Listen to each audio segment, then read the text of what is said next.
My name is Gary Cockerham. My rank was AX3. I guess the reason I joined the Navy, I guess we won't go back that far, is economic reasons. The timing was during the time of the early 70s, and we were going through the gas rationing, and it was somewhat of an economic necessity for me to join. And also there was kind of a little bit of a fear of the draft and everything. It was still going on. So, but even though the war was winding down, but anyway, that's why I joined. Went to boot camp in San Diego, and I was actually part of a special company. And like my dad told me, he says, don't volunteer for nothing.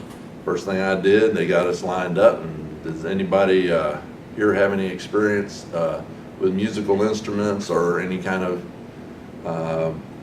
music or speaking abilities? And so I had, and I stood up, and they put me in the special company. And I ended up as a brigade adjutant. And the reason they got me for that was because I had a voice that could project well, they told me. So anyway, that was why. It had nothing to do with my bearing or anything, it was just my voice.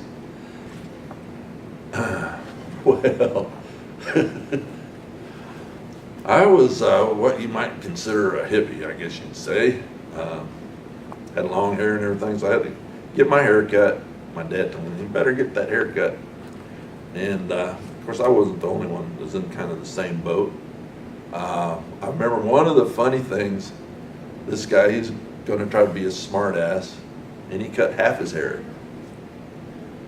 So he had long hair on one side and bald on the other, just trying to be a smart ass. So he knew next day we were going to get haircuts, so he said, I'm just going to do it like that. So our company commander's chief, he says, you know what? I kind of like your hair like that. I don't think you need to get a haircut. So everybody else was high and tight, and his was not. And every time there would be another chief officer, he'd be doing 25. So that was one of the funny things about the transition. The whole thing about the discipline. I was a civilian, and I'd kind of heard the stories and all, and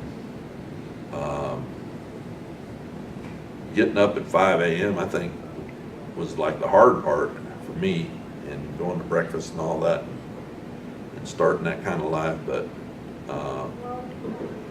it was initially it was kind of hard. You really don't know what you're getting into.